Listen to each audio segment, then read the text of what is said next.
오늘 우리가 함께 읽었던 말씀의 이 내용을 보면 놓치지 않기 위해서 해야 할 것들이 있다, 이런 말씀을 하고 있습니다. 우리가 오전에도 담임 목사님 그런 말씀하셨지만 벌써 6월이에요, 그죠?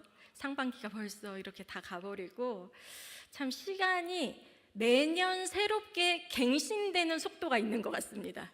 시간이 올해도 빨랐는데 내년에 더 빨라지고 막 이런 갱신되는 속도에 깜짝깜짝 우리가 놀라게 됩니다. 이 시간들을 우리 성도님들 잘 보내고 계세요?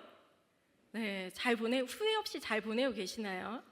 세상 속에서 막 우리가 바쁘게 정신없이 살다 보면 세상의 속도와 세상에서 원하는 속도에 비례한 효율적인 생산을 위해서 우리의 생각이 막 정신없이 흘러갈 때가 있습니다.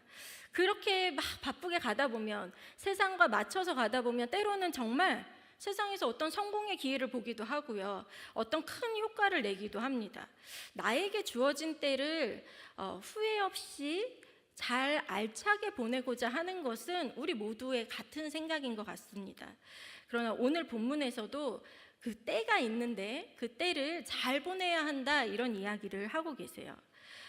우리 성도님들 뿐만 아니라 이 온 세계에 있는 모든 교회가 바라는 소망이 하나 있습니다. 그 소망은 무엇일까요?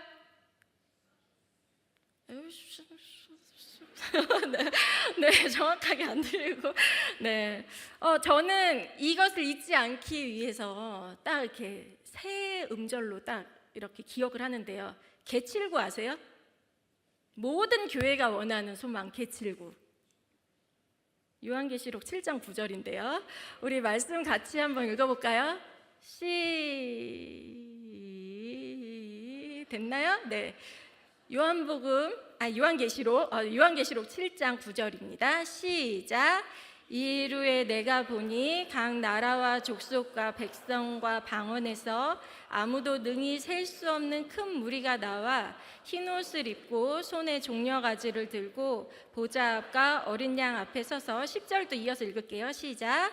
큰 소리로 외쳐 이르되 구원하심이 보좌에 앉으신 우리 하나님과 어린 양에게 있도다 하니. 아멘. 이 일을요, 모든 교회가 고대하고 있습니다. 할렐루야. 우리 성도님들도 고대하고 계시죠? 네. 이 일이 언제 일어나는 걸까요? 우리 사랑하는 주님 오시는 그날 일어나는 거죠. 그날의 장면이에요. 우리는 이 일을 소망하고 모든 교회는 이 소망을 목적으로 주님 오실 길을 예비하고 있습니다. 그래서 주님께 예배하는 것뿐만 아니라 주님 오실 길을 예비하기 위해 이날에 각 나라와 족속과 백성과 방언에서 모든 자들이 찬양하는 그날을 꿈꾸기 때문에 우리가 전도도 하고 말씀대로 살기도 하고 복음으로 무장하기도 하고 우리가 이런 일들을 하는 거죠. 그렇기 때문에 우리는 이 시간, 아직 오지 않으신 예수님, 그러나 이미 오신다고 약속하신 이 약속 안에서 살아가고 있음을 우리는 늘 기억해야 한다는 것이죠. 즉 예수님께서 이 땅에 오신 구원의 사건과 그리고 다시 오실 재림의 약속 사이를 살아가는 사람들이라는 이 정체성을 우리가 잊어버리면 안 된다는 것입니다. 이 정체성을 갖고 살 때 내게 주어진 그 때를 잘 살 수 있다는 거죠. 오늘 본문 말씀에 그래서 예수님께서 이렇게 말씀하십니다. 24장 42절 말씀 같이 읽어볼까요? 시작. 그러므로 깨어 있으라. 어느 날에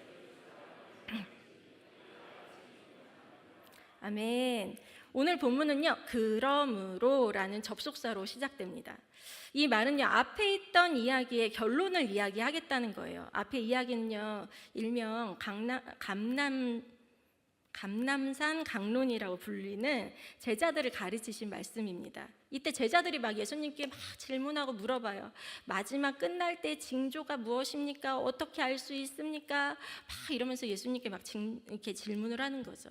그랬더니 마지막 때 일어날 징조들은 이런 건데, 전쟁이 있고 기근이 있고 지진이 있고 이러면서 여러 가지 징조들을 예수님께서 말씀해 주십니다. 그러면서 오늘 말씀에 그러므로 하며 결론을 내리시면서 이런 징조가 있을 건데 그러니까 몇 날 며칠에 있을 거야 이렇게 결론을 내셔야 하는 게 문맥상 맞는 이야기인데, 그런데 예수님은요 어떤 시점을 이야기하지 않으시고 갑자기 깨어 있으라 이렇게 이야기를 하시는 거예요. 계속해서 42절에 이 깨어 있으라 이 말은요 원어적으로 그냥 아침에 예 일어나 이렇게 잠을 깨우는, 일시적으로 각성시키면서 일어나 막 이러면서 깨우는 이런 것이 아니라 지속적인 상태를 요구하는 현재형 명령이라는 거예요. 그래서 지금 옆에 보세요. 깨어 있으라 이렇게 한번 얘기해 보시죠. 안 깨어 계신 분이 가끔 이렇게 깜짝 놀랐는데 안 깨어 계신 분이 계시는데 깨어 있으라 이렇게 네, 이런 일시적인 각성이 아니라 지속적인 이야기라는 거예요. 그래서 지속적으로 계속 경계해라, 지속적으로 회개해라, 지속적으로 준비하라 이런 이야기를 예수님이 하시는 거죠. 그런데 이 말을 또 오해하면요 어떤 일들이 일어나냐면, 이게 우리나라 안에도 막 숱하게 오해를 해서 재림의 때를 잘못 깨어 있었던 사람들이 있었어요. 그 사람들은요 마치 깨어 있기 위해서 현실을 등지고 의식적으로 재림을 기다리기 위해서 어디론가 들어가거나 어딘가 외딴 섬에 가거나 막 이러는 신비적인 무언가를 막 이렇게 찾아다니던 사람들이 있었어요. 그런데 그런 것이 아니라 이 깨어 있으라 이 말은 오늘의 삶에서 죄를 경계하며 은혜를 붙드는 실질적인 삶이라는 이야기입니다. 그래서 예수님은요 재림의 시기를 너희가 알지 못한다, 모른다, 그냥 이게 무지, 너희 몰라서 어떡할래 이런 무지의 탄식이 아니라 하나님께서 이 때를 감추셨는데 그것에 목적이 있다 이렇게 오늘 말씀하시는 거예요. 그래서 예수님은요 시점이 아니라 우리에게 이 태도, 이 때를 살아가는 태도에 대해서 오늘 말씀하고 계십니다. 그런데 이 태도가 어떤 태도인지가 너무 중요한데 우리 45절 말씀 같이 읽어볼까요? 시작.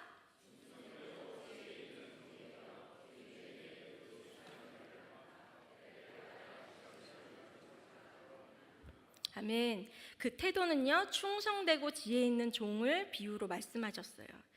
주인의 집을, 그 집의 사람들을 맡아서 잘 돌보는 책임감이 있고 때를 따라 양식을 나눠주는, 그래서 양식을 나눠주는 주인의 뜻을 헤아리는 분별력이 있는 이 태도가 너무 중요하다 이 이야기를 하는 것입니다.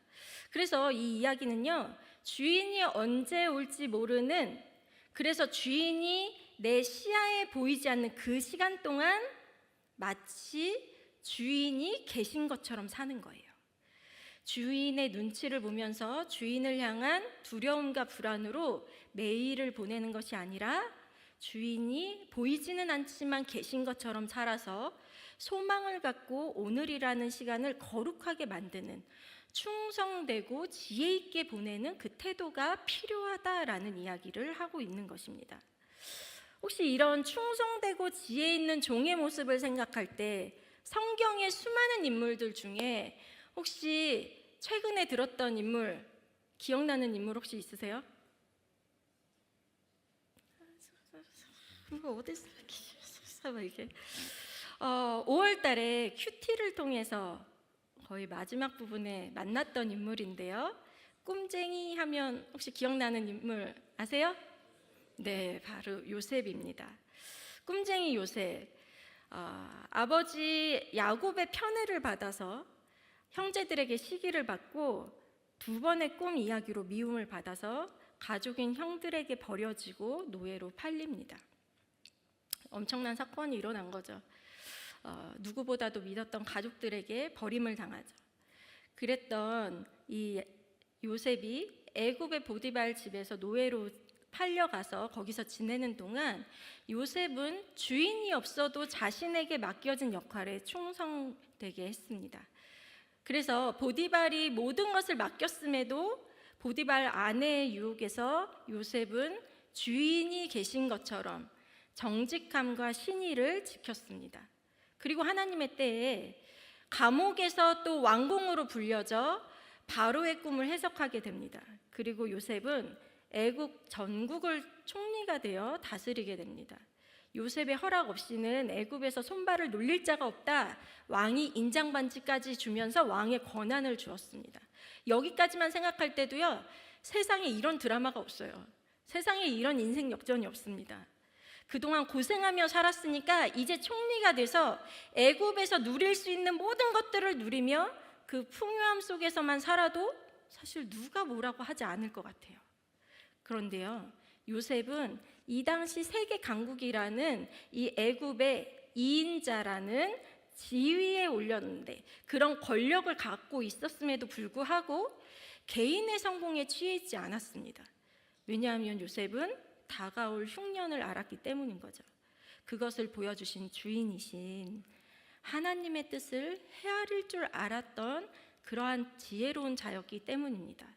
그래서 창세기 41장 56절 앞부분에 보면요, 온 지면에 기근이 있음에 요셉이 모든 창고를 열어.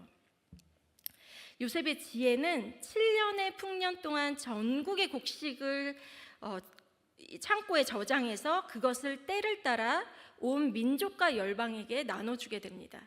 깨어있고 준비된 한 사람을 통해 흉년의 때에 세상이 생명의 양식을 먹게 됩니다. 우리 성도님들, 지금 살아가는 우리 시대는 기근에 가까울까요? 아니면 풍년에 가까울까요? 보기에는 예전보다 잘 사니까 풍년 같은데, 그런데 우리의 영적인 것은, 우리의 영혼에 대해서는 어떤 시대인가요? 기근의 때와 좀 가까운 것 같죠. 아모스 8장 11절 말씀에 보면 그 후반절에 말씀을 다 볼까요? 주 여호와의 말씀이니라. 보라, 날이 이를지라. 내가 기근을 땅에 보내리니 양식이 없어 주림이 아니며 물이 없어 가람이 아니요 여호와의 말씀을 듣지 못한 기갈이라. 모든 것이 다 풍요한데 말씀이 없다. 그런 기근의 상태이다.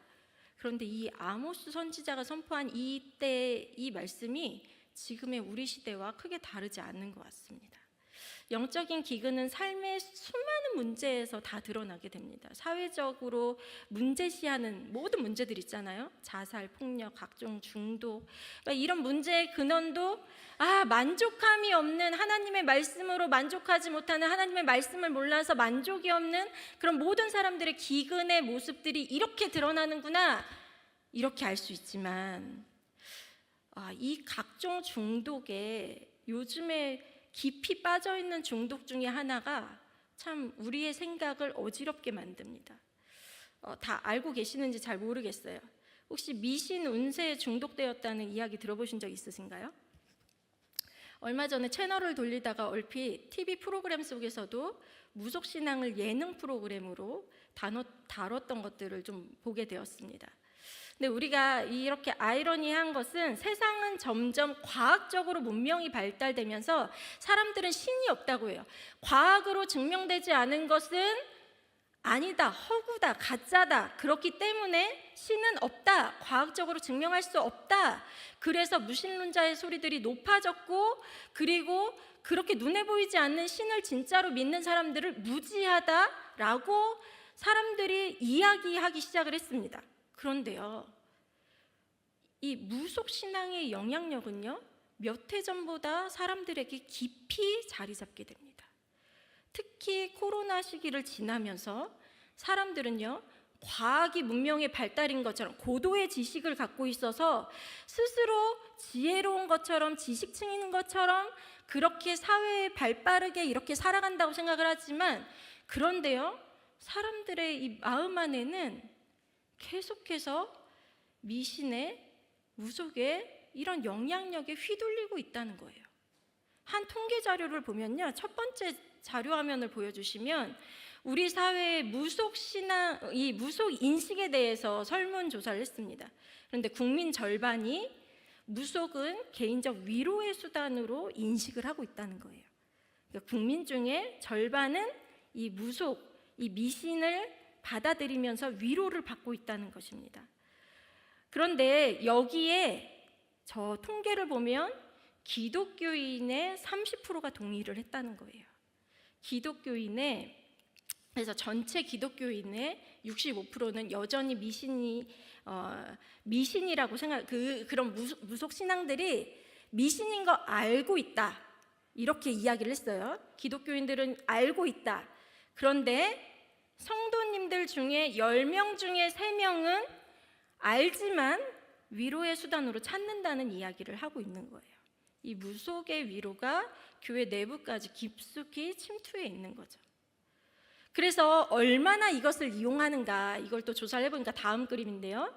성도님들 중에 5명 중에 1명은 최근 3년 내에 무속 경험이 있다, 이렇게 나와 있습니다. 이 3년 내에 무속을 이용했다, 그러니까 미신, 점 보는 거, 막 이런 거 있잖아요. 운세를 보는 거, 이런 것들을 경험했다. 일반 국민들은 한 48% 정도, 그러니까 절반 정도 그렇게 이용을 했는데 성도님들이 20% 정도 나타나서 5명 중에 1명은 그렇게 3년 안에 그런 경험들이 있다, 이렇게 이야기를 하는 거죠. 평균 횟수를 보니까 크게 다르지 않는 거예요. 믿는 사람이나 믿지 않는 사람이나 크게 다르지 않는 거죠. 그래서 경험한 이 무속이 과연 무엇인가, 그래서 조사를 해봤더니 다음 자료화면 보면요, 글씨가 작아서 잘 안 보이시죠? 그 자세히 보면요, 1위가 그거예요. 점, 운세, 이게 1위고요. 두 번째는요, 이사와 결혼을 택이라는. 언제 이사하면 좋을까요? 언제 결혼하면 좋을까요? 손 없는 날 찾느냐고 이거를 했다는 거예요. 기가 막히지 않으세요? 기가 막힌 이 상황이 이 나라 전체에도, 교회 안에도 있다는 거죠. 하나님, 왜 이런 일이 일어날까요? 하나님께서 우리를 창조하실 때 우리에게 영원을 사모하는 마음을 창조하셨습니다. 그래서 믿는 사람이건 믿지 않는 사람이건 영원을 사모하도록 하나님께서 그렇게 창조하신 거예요. 그래서 영원을 찾지 못하면 모든 인류는 만족함이 없습니다. 그렇게 영원한 거, 영원한 이 말씀이 들려지지 않을 때 영적인 기근으로, 그것이 말 그대로 미신인 건 알지만 그것에 현혹되어서 자신의 삶을 결정하고 의지하면서 헤어나올 힘이 없다라는 거예요. 이것이 더 큰 문제는 믿지 않는 사람들은 모른다 치고 믿는 사람들, 교회 안에서도 일어난다는 거죠. 혹시 이런 말 들어보셨어요? 곡식 창고에서 굶어 죽은 쥐를 누가 불쌍하다고 하겠냐? 이런 얘기 들어보신 적 있으세요? 제가 이 얘기를 듣고 그게 말이 돼? 곡식 창고에서 굶어 죽은 쥐가 있다고? 이게 말이 돼? 말이 되는 거예요. 곡식 창고에서 안 먹으면 죽는 거죠. 영원의 말씀을 먹지 않으면 그냥 기근의 때를 그 자리에서 보내게 되는 거죠. 우리 중에 이런 분이 없기를 간절히 축복합니다.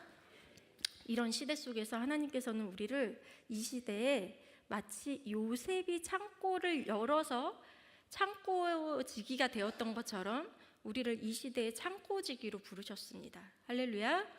요셉이 7년의 풍년 동안 흉년을 대비해서 곡식을 모았던 것처럼 우리 역시 영적 흉년을 대비해서 하늘의 것을 쌓아두는 영적 창고지기가 되어야 합니다. 마태복음 24장 45절 후반부에 이런 말씀을 하세요. 예수님께서 이런 말씀을 하세요. 때를 따라 양식을 나눠줄 자가 누구냐? 누구이신가요? 누구세요? 네. 때를 따라 양식을 나누어 줄 자를 찾고 계십니다.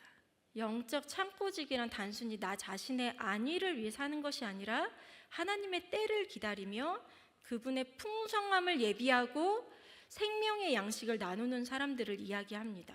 그래서 우리는요, 이 영적 창고를 준비해야 돼요. 먼저는 창고 안에 쌓아둘 것을 준비해야 합니다. 무엇으로 쌓아둘까요? 줄이지 않게 하려면 말씀으로 채워야 되겠죠. 이 말씀으로 먼저 채워야 합니다. 지식적인 성경 공부를 넘어서 삶의 현장에서 적용 가능한 살아있는 말씀이 내 삶에 매일 축적돼야 된다는 거예요. 그래서 우리가 잘 아는 시편 119편 11절 말씀에 내가 주께 범죄하지 아니하려 하여 주의 말씀을 내 마음에 두었다. 내 마음에 두고 내 마음에 이 죄로 인하여 기근이 찾아오지 않도록 내 마음에 계속해서 축적시켜 놓습니다. 이렇게 이제 고백을 하는 거죠. 두 번째는요, 기도의 창고예요. 기도로 우리의 이 영적 창고를 채워놔야 합니다. 기도는요, 영적인 에너지를 저장하는 통로예요. 내가 우리의 기도를 돕는 분이 계시잖아요. 나 혼자 기도하는 것이 아니라 나와 함께 기도하시는 그분과 함께 이 영적 창고를, 영적 에너지를 저장하는 거죠. 마치 다니엘이 그 모든 어려운 상황 가운데에서도 끊임없이 여전히 하던 대로 하루 3번 무릎 꿇고 기도한 것처럼 하나님께 끊임없이 기도의 통로를 통해서 하늘의 지혜와 능력으로 공급을 받는 거예요. 우리 성도님들이 이렇게 채우는 이 일을 모르지 않으세요. 그런데 이것이 채워진다고 생각을 안 할 때는 이것을 너무 가볍게 생각하는 거죠. 그런데 우리는 끊임없이 말씀과 기도로 채우며, 그리고 세 번째는요, 섬김과 사랑으로 이웃을 향해 구체적으로 나누는 이 일이 하늘에 쌓는 보물이 된다는 것입니다. 마태복음 6장 20절에도요, 오직 너희를 위하여 보물을 하늘에 쌓아두라 이렇게 말씀하세요. 이것은요, 단순히 물질적인 것만 이야기하는 것이 아니라 이것은 고통받는 이들을 위해서 위로와 중보의 마음을 계속해서 쌓으며 함께 하라는 이 이야기와 같습니다. 이렇게 준비한 영적 창고에서 때를 따라 양식을 나누며 생명을 살리는 것, 깨어있다는 것은요, 이 시대의 흐름 속에서 영적 기근을 바라볼 줄 아는 통찰력이기도 합니다. 나에게 이런 통찰력이 없어. 세상을 봤는데요, 잘 모르겠어요. 뭘 기도해야 될지 모르겠고, 뭘 위로해야 될지 모르겠고, 내가 뭘 해야 될지 모르겠어요. 나는 그런 통찰력이 없는 것 같아요. 혹시 그렇게 생각하시는 분들이 계시나요?